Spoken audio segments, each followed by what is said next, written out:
The Perseverant IAS. Hello guys, तो आप सभी लोगों का स्वागत करता हूं मैं इस ब्रांड न्यू सेशन में, जिसमें हम लोग करने वाले हैं आज एएलपी का प्रीवियस ईयर का क्वेश्चन पेपर। उसका सॉल्यूशन हम लोग जानेंगे और इसमें होने वाला है डिटेल्ड सॉल्यूशन, जिसमें हम लोग करने वाले हैं 2019 में आया हुआ पेपर, सेकंड शिफ्ट में ये आ चुका है पेपर। तो हम लोग जानेंगे कि कोर पेपर में किस तरीके के क्वेश्चंस आते हैं और किस तरीके का आप लोगों को अप्रोच रखना है इसका सॉल्यूशन देते हुए, क्योंकि जैसा कि आप सभी लोग जानते हैं कि टोटल नंबर ऑफ क्वेश्चंस और टाइम आपको कितना मिलेगा। तो टोटल नंबर ऑफ क्वेश्चन जैसे सभी लोग जानते हैं कि 75 क्वेश्चंस आने वाले हैं आपके CBT 2 पार्ट बी में, और जिसके लिए आपको टाइम मिलेगा सिर्फ 60 मिनट्स का।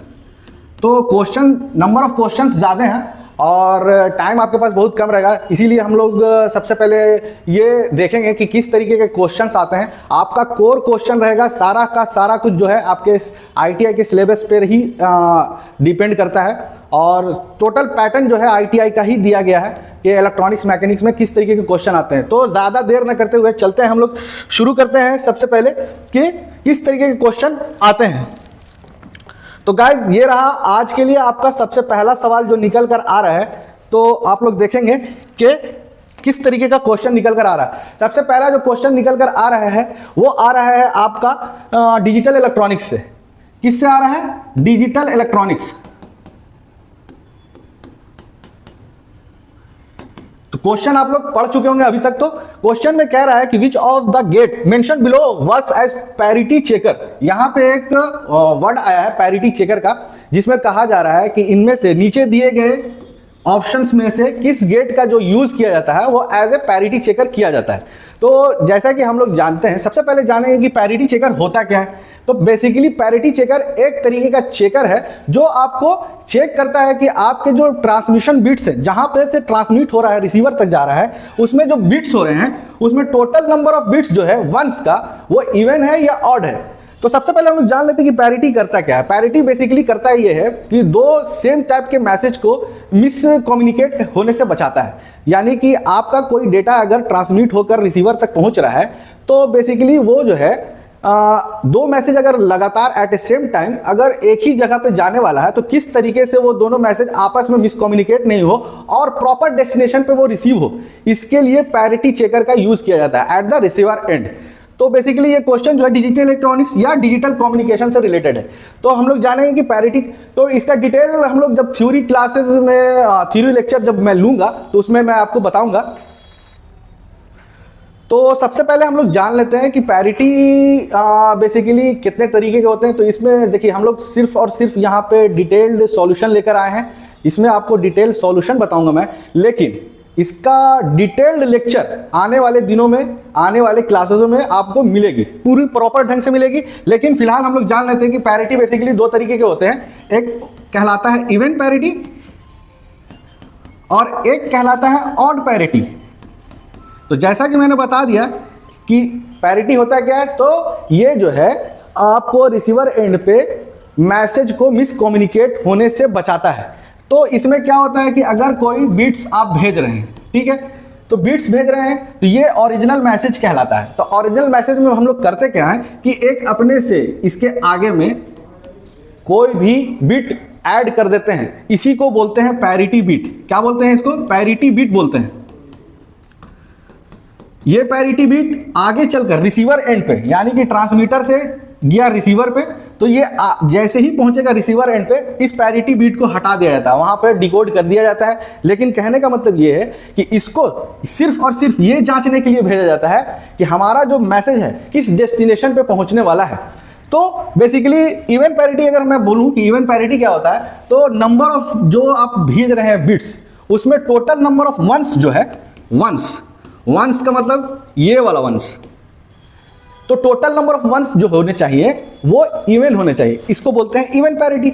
और टोटल नंबर ऑफ वंस अगर ऑड है तो इसको बोलते हैं ऑड पैरिटी। तो इसके बारे में, पैरिटी के बारे में हम लोग और डिटेल जानेंगे अगले आने वाले जो लेक्चर होने वाले हैं थ्योरी के क्लासेस, उसमें हम लोग जानेंगे। फिलहाल अब आते हैं आपके सवाल पे। सवाल में ये पूछा जा रहा है कि आपको जो है पैरिटी चेकर के रूप में कौन से गेट का यूज किया जाता है। इसमें मिक्स करके गेट दिया गया है, इसमें बेसिक गेट्स भी हैं और यूनिवर्सल गेट्स भी हैं।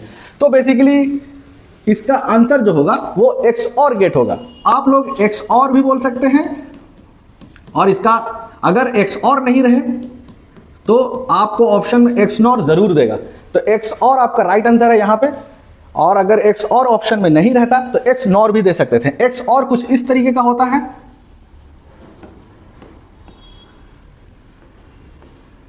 ठीक है। इसका सिंबल भी जान लीजिए, इसमें 2 इनपुट्स होते हैं और 1 आउटपुट होते हैं, ठीक है। तो ये रहा आपका जवाब कि कौन सा गेट जो है पैरिटी चेकर के रूप में यूज किया जाता है, तो XOR या फिर XNOR।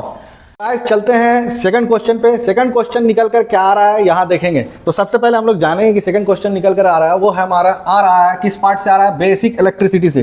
किससे आ रहा है, बेसिक इलेक्ट्रिसिटी, ठीक है। तो आप सभी लोग जानते होंगे कि बेसिक इलेक्ट्रिसिटी में कौन कौन से सवाल आते हैं। इसमें सिंपल और सिंपल ये पूछ रहा है कि एक बैटरी लगी हुई है, एक पीसी जो है यूपीएस से कनेक्टेड है, और यूपीएस जो है आपका 12 वोल्ट पे ऑपरेट हो रहा है, और उस यूपीएस की जो कैपेसिटी है वो 100 AH की है, और इसका पावर फैक्टर यूनिटी दिया गया है, ठीक है। और ये जो पावर कंज्यूम कर रहा है पीसी यूपीएस के थ्रू, किससे, यूपीएस से पावर जो कंज्यूम कर रहा है वो 100 वाट का कंज्यूम कर रहा है। तो सबसे पहले जानेंगे कि बैकअप टाइम होता है क्या। किसी भी बैटरी का बैकअप टाइम यही होता है कि बैटरी की जो कैपेसिटी होती है वो प्रोडक्ट होती है किसके, 2 चीज़ों पे, 2 फैक्टर पे ये डिपेंड करती है। किस फैक्टर पर डिपेंड करती है, तो पहला फैक्टर जो होता है करंट डिलीवर्ड, यानी कि वो बैटरी जो है कितनी करंट डिलीवर करेगी, और दूसरा क्या होता है, बैकअप टाइम। तो इन दोनों के प्रोडक्ट को ही उस बैटरी की कैपेसिटी को डिफाइन की जाती है। यानी कि अगर हम लोग अगर लिख के बताएं तो कैपेसिटी क्या होती है बैटरी की, वो होती है उस बैटरी के द्वारा कितना करंट डिलीवर हो रहा है, और साथ के साथ उस बैटरी की बैकअप टाइम क्या है, ठीक है, उसको आपको लिख लेना है, ठीक है। तो आइए चलते हैं कि इस क्वेश्चन में क्या मेरे को दिया हुआ है और फाइंड क्या करना है। तो बेसिकली हमको जो दिया गया है, पावर दिया गया है, पावर फैक्टर दिया गया है, और साथ के साथ ऑपरेटिंग वोल्टेज दी गई है, और ये कैपेसिटी है। तो सबसे पहले हम लोग लिख लेते हैं। तो ये पावर दिया गया भैया, पावर दिया गया 100 वॉट्स, ठीक है, और साथ के साथ वोल्टेज दिया गया है, इसको पावर बोलेंगे। ये वोल्टेज है, वोल्टेज कितना है, 12 वोल्ट का वोल्टेज है। और कैपेसिटी को शॉर्ट फॉर्म में मैंने लिख दिया कैप, और ये 100 AH की कैपेसिटी दी गई है, ठीक है। पावर फैक्टर को हम लोग cos phi से डिनोट करते हैं, और ये कितनी दी गई है, 1 दी गई है, ठीक है। अपने को क्या निकालना है इस क्वेश्चन में, अपने को निकालना है बैकअप टाइम। तो जैसा कि मैंने आपको शुरू में ही बताया कि कैपेसिटी क्या होता है, बेसिकली कैपेसिटी जो होती है किसी भी बैटरी की, वो होती है कि उस बैटरी के द्वारा कितना करंट डिलीवर किया जा रहा है, और उस बैटरी, वो जो बैटरी है वो कितने देर तक करंट डिलीवर करती रहेगी किसी भी इलेक्ट्रॉनिक्स इक्विपमेंट को या इलेक्ट्रिकल अप्लायंसेस को, ठीक है। तो बेसिकली यही होता है अपने को फॉर्मूला। तो देखिए इस क्वेश्चन में कैपेसिटी तो दी गई है, और बैकअप टाइम अपने को फाइंड ही करना है, ये नहीं दी गई है। इसको फाइंड करने के लिए हम लोग एक बेसिक सा फॉर्मूला लगाएंगे। आप सभी लोग जानते हैं कि वो फॉर्मूला क्या होता है। वो फॉर्मूला आपने 10th में पढ़ रखा होगा। 10th या 12th के जो भी बच्चे यहाँ पर मौजूद हैं वो लोग जान रहे होंगे कि फॉर्मूला क्या है ना जी। तो देखिए पावर का क्या फॉर्मूला होता है, V cross I cross cos phi। अब कुछ बच्चे ये जो 10th कर ये आए हैं वो लोग सोच रहे होंगे कि ये cos phi क्या चीज़ है, कौन सी नई चीज़ है। तो बच्चे मैं बता दूं कि cos phi कोई नई चीज़ नहीं होती है, ये वोल्टेज और करंट के बीच का पावर फैक्टर डिफाइन करता है। तो ये इसको डिफाइन करते हैं cos phi से, तो cos phi को ही पावर फैक्टर बोलते हैं। तो देखिए कुछ घबराने की बात नहीं है, एएलपी का एक सीट तुमको बुक करवा के ही रख दिया गया है। आप सिर्फ पढ़ते जाइए, अप्रोच लेते जाइए, और किस तरीके से जो मैं बता रहा हूँ डिलीवर कर रहा हूँ उसको बस गेदर कीजिए। क्योंकि इस बैच का नाम मैंने क्या रखा है, प्रहार बैच। आपको एक ही बार में प्रहार करना है। आप अगर नहीं जान रहे हैं प्रहार बैच के बारे में तो मेरा इंट्रोडक्शन क्लास देख लीजिएगा, यूट्यूब पे ऑलरेडी अवेलेबल है, ठीक है। तो आइए, पावर कितना है भाई, पावर 100 वाट का है, वोल्टेज 12 वोल्ट का वोल्टेज दिया गया है, करंट भाई ये निकालना है अपने को, cos phi अपने को 1 दिया गया है, ठीक है। तो करंट क्या निकल जाएगा भाई, 100/12 नहीं निकलेगा, 100/12 एम्पियर निकल गया। अब आपको निकालना है बैकअप टाइम। वही वाला फॉर्मूला यूज करेंगे कि capacity is equal to current deliver into backup time. तो बैकअप टाइम क्या हो जाएगा भैया, बैकअप टाइम हो जाएगा कैपेसिटी अपॉन करंट डिलीवर। तो बैकअप टाइम क्या है, कैपेसिटी कितनी दी गई है इस बैटरी की जो कैपेसिटी है वो यहाँ दी गई है 100 Ah, और साथ के साथ जो करंट डिलीवर हमने अभी निकाला है वो 100/12 एम्पियर। तो ये 12 जो है ऊपर चढ़ जाएगा, यहाँ पर से 12 जो है ऊपर चढ़ जाएगा, तो ये हो जाएगा आपका बैकअप टाइम। तो सिंपल है, 100 से 100 कैंसिल हो गया और एम्पियर से एम्पियर कैंसिल हो गया। 12 आवर्स हमारा जो है राइट आंसर है। तो गाइज देखिए कितने अच्छे से ये जो बेसिक इलेक्ट्रिसिटी का प्रॉब्लम मैंने सॉल्व किया, डिटेल में सॉल्व किया। कोई भी ऐसा जो है आपको यूट्यूब पे इतना डिटेल सॉल्यूशन नहीं बताएगा। देखिए टाइम आपको दे रहा हूं मैं, इसलिए मैं चाहता हूं केवल और केवल एक ही चीज़, आपसे कुछ नहीं चाहता हूं, मैं आपसे ये चाहता हूं कि ये वीडियो को ज़्यादा से ज़्यादा रीच करवाएं और अपने दोस्तों के साथ फैलाएं। और सब्सक्राइब पहली चीज़ है, बेसिक चीज़ क्या है, वो घंटे का बटन होगा और लाल कलर का बटन होगा सब्सक्राइब का, उसको जाकर डाउन में क्लिक कीजिए उसको और आज ही का आज सब्सक्राइब कीजिए। चलिए ज़्यादा समय नहीं लेते हुए हम लोग चलते हैं अगले सवाल में। अगला सवाल ये रहा आपके स्क्रीन पे, सवाल को पढ़िए और ध्यान से जानिए कि क्या क्या कह रहा है। सवाल कुछ नहीं कह रहा है, सवाल जो है निकल कर आ रहा है, ये आ रहा है कम्युनिकेशन इलेक्ट्रॉनिक्स से। किस फील्ड से आ रहा है? ये इलेक्ट्रॉनिक्स एंड कम्युनिकेशन के एक ब्रांच से निकल कर आ रहा है जिसका नाम है कम्युनिकेशन इलेक्ट्रॉनिक्स। कम्युनिकेशन इलेक्ट्रॉनिक्स से निकल से सवाल आ रहा है। सवाल ये बोल रहा है कि किस टाइप की फ्रीक्वेंसी रेंज को इस्तेमाल किया जाता है और किस टाइप का मॉड्यूलेशन इस्तेमाल किया जाता है। किसमें भाई? टीवी के रिमोट कंट्रोल में। टीवी का रिमोट कंट्रोल सबसे पहले मैं बता दूं कि किस पे बेस्ड होता है। देखिए यहाँ पे लिखा हुआ है IR remote control. IR remote control का मतलब होता है इंफ्रारेड। देखिएगा कि जब आप रिमोट कंट्रोल चलाते हैं तो बाहर आपके आगे के साइड जो है IR LED लगा रहता है। वो LED जो है IR रेज को क्या करता है? इमिट्स करता है, ठीक है। और टीवी में क्या लगा रहता है? रिसेप्टर लगा रहता है, वो उसको रिसीव करता है, उसको सेंस करता है, ठीक है।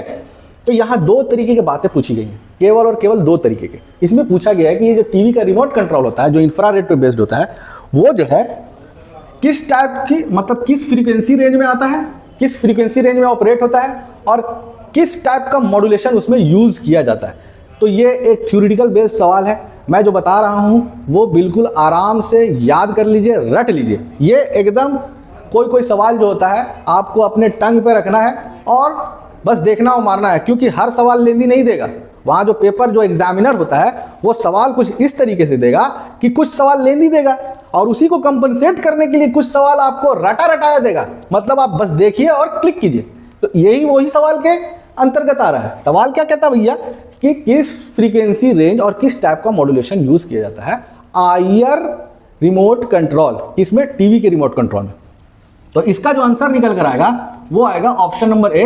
38 किलोहर्ट्ज पे ये ऑपरेट किया जाता है, इस फ्रीक्वेंसी रेंज के ही अंतर्गत ये ऑपरेट किया जाता है। और इसका जो मॉड्यूलेशन इस्तेमाल होता है ये रिमोट कंट्रोल में, वो होता है, मैं लिख दे रहा हूँ बोर्ड पे, इसको बोलते हैं पल्स कोड मॉड्यूलेशन। क्या बोलते हैं? अच्छा, AM से क्या होता है? AM का मतलब होता है एम्पलीट्यूड मॉड्यूलेशन और PM का मतलब क्या होता है भैया? देखिए PM दो तरीके से हो सकता है। कहीं पे आपको पल्स मॉड्यूलेशन भी बोलेगा डिजिटल कम्युनिकेशन में, और कहीं पे फेज मॉड्यूलेशन में इसको बोला जाता है भाई।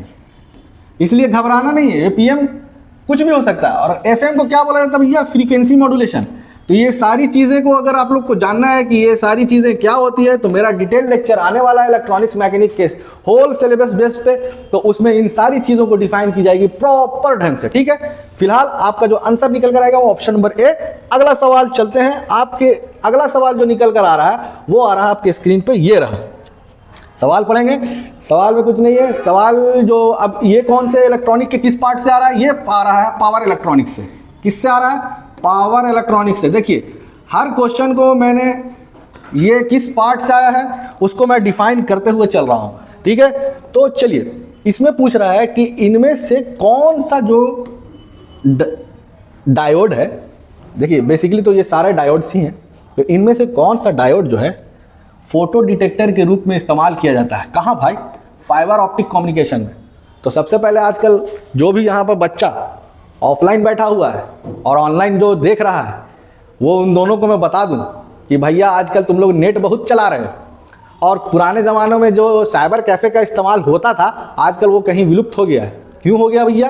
क्योंकि आजकल हम लोग हाई डेटा रेट्स को रिसीव कर रहे हैं अपने मोबाइल पे ही। आजकल 5G, बहुत सारे लोग यहाँ पे 5G का फ़ोन का यूज़ कर रहे होंगे। तो बेसिकली 5G जो हम लोग को हाई डेटा रेट्स जो रिसीव हो रहा है वो किस कम्युनिकेशन पे ही हो रहा है।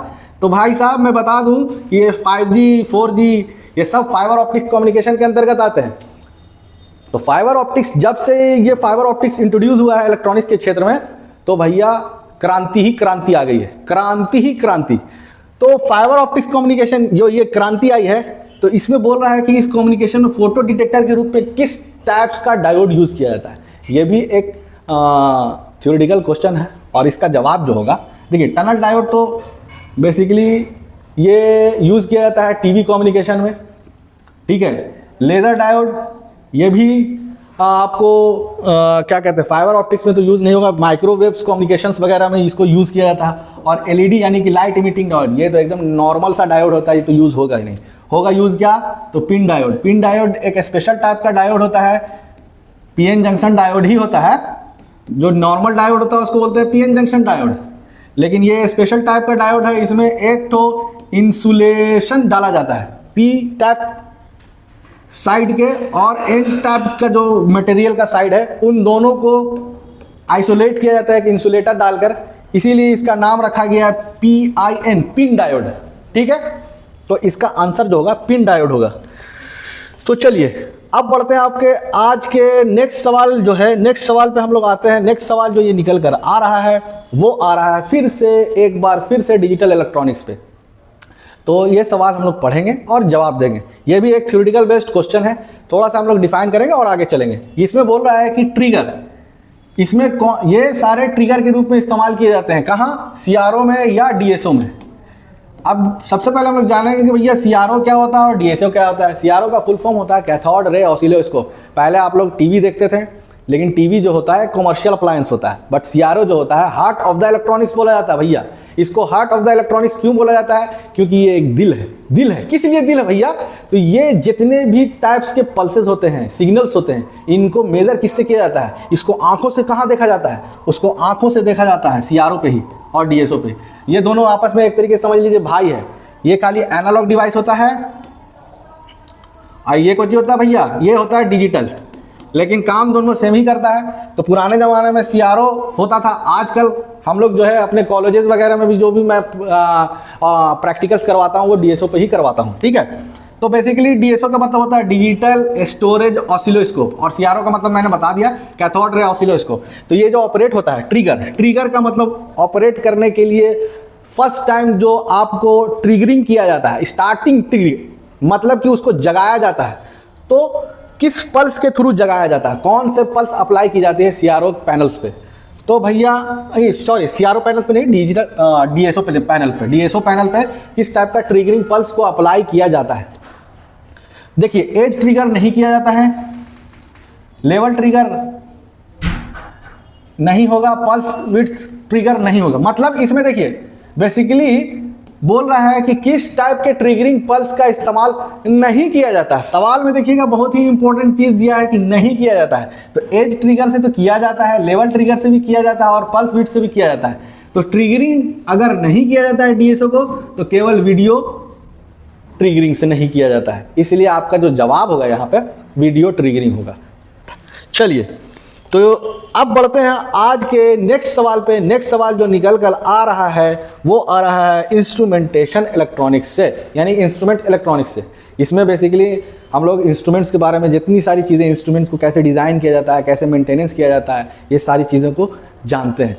तो इस टाइप्स के जो फील्ड होते हैं, इस टाइप का जो पार्ट है, इलेक्ट्रॉनिक्स का जो पार्ट है, उसमें हम लोग बेसिकली बहुत तरीके के डिवाइसेस और इंस्ट्रूमेंट्स के बारे में बात करते हैं। इसमें देखिए सारा का सारा जो है ये इंस्ट्रूमेंट ही है। तो इसकी डिज़ाइनिंग कैसे होती है, इसकी मेंटेनेंस कैसे होती है, इसको कैसे हम लोग ऑपरेट करते हैं, किस तरीके का इसमें हम लोग प्रिकॉशंस इस्तेमाल करेंगे, सारी चीज़ें हम लोग इंस्ट्रूमेंटेशन में ही पढ़ते हैं, ठीक है।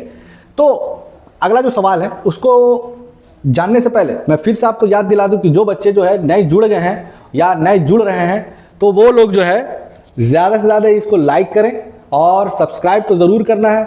और इसका जो डिटेल्ड सॉल्यूशन जो मैं दे रहा हूँ और इसके अकॉर्डिंग जो मैं अभी लाऊंगा लेक्चर, फुल लेक्चर जो मैं लाने वाला हूँ, उसमें मैं सोच रहा हूँ कि ज़्यादा से ज़्यादा बच्चा पहले ये गैदर हो जाए, ताकि मैं उस लेक्चर को फिर प्रोवाइड करूँ आपको। मैं देखना चाहता हूँ कि इस वीडियो में कितने बच्चे जो हैं जुड़ रहे हैं, ताकि मैं देखिए जो कोर इलेक्ट्रॉनिक्स मैं लेकर आया हूँ, कोर इलेक्ट्रॉनिक्स, और प्रीवियस ईयर का सवाल है, ये ऐसे आलतू फालतू सवाल नहीं है, ये आपके 2019 के सेकंड शिफ्ट में एलपी के पेपर में आ चुका है, इसी को मैं करवा रहा हूँ। ठीक है, ये मैंने अपने से कहीं नहीं लाया हूँ, ये आपका आ चुका है क्वेश्चन, उसी को मैं सॉल्व करा रहा हूँ। ठीक है, तो चलिए अगला सवाल क्या निकल कर आ रहा है। अगला सवाल ये निकल कर आ रहा है कि मैग्नेटिक अट्रैक्शन और रिपल्सन का जो प्रिंसिपल होता है वो कहाँ वर्क करता है, किस इंस्ट्रूमेंट में वर्क करता है। तो आप लोग सभी लोग जानते हैं अट्रैक्शन का मतलब कुछ ही होता है भैया। अट्रैक्शन का मतलब अट्रैक्ट करना, आकर्षित करना, और रिपल्सन का मतलब एक दूसरे से दूर भागना। तो एक डिवाइस है, एक मीटर है, वो अट्रैक्ट करेगा या रिपल्स करेगा, आगे आगे भागेगा, वो कौन सा टाइप का इंस्ट्रूमेंट होता है भाई? कोई बता सकता है यहाँ पे? हैं? हाँ, तुम तो बतावे करोगे, तुम जो है तुम ज़्यादा पढ़ रहे हो आजकल। नहीं, चलो, तो कहने का मतलब ये है कि अट्रैक्शन और रिपल्सन टाइप का जो इंस्ट्रूमेंट होता है वो बेसिकली किस में यूज़ किया जाता है, इस प्रिंसिपल को किस में यूज़ किया जाता है? तो देखिए, डिजिटल मल्टीमीटर तो डिजिटली होता है, ये आईसी बेस्ड होता है। अभी मैं ऑप्शन से ही मैं पहले आपको बता दूँ, तो डिजिटल मल्टीमीटर तो ये आईसी बेस्ड होता है, तो ये तो ऑपरेट होगा नहीं अट्रैक्शन और रिपल्सन पे। सीआरओ में हम लोग सिग्नल और पल्सेस को देखते हैं, इसलिए इसमें मीटर वीटर होता नहीं है, स्केलिंग होता नहीं है। ठीक है, पीएमएमसी इंस्ट्रूमेंट और एमआई इंस्ट्रूमेंट में बच्चे कंफ्यूज हो जाएंगे। पीएमएमसी मतलब होता है परमानेंट मैग्नेट मूविंग कॉइल, और ये क्या है? Moving iron instrument. तो मूविंग आयरन इंस्ट्रूमेंट, देखिए जहाँ आयरन लगा हुआ है, कॉइल में कॉइल लगा हुआ होता है, ये भी मैं डिटेल में बताऊंगा सब कुछ। कॉइल में कॉइल लगा हुआ होता है और आयरन में आयरन्स के कोर लगे हुए होते हैं। तो बेसिकली मूविंग आयरन इंस्ट्रूमेंट्स जो होते हैं वही मैग्नेटिक अट्रैक्शन और रिपल्शन पे वर्क करते हैं। ठीक है, तो इसका जवाब जो होगा option number A is the right answer. तो चलते हैं हम लोग नेक्स्ट सवाल में। नेक्स्ट सवाल जो आपका निकल कर आ रहा है भाई, वो आ रहा है एक न्यूमेरिकल क्वेश्चन। वो भी कहाँ से?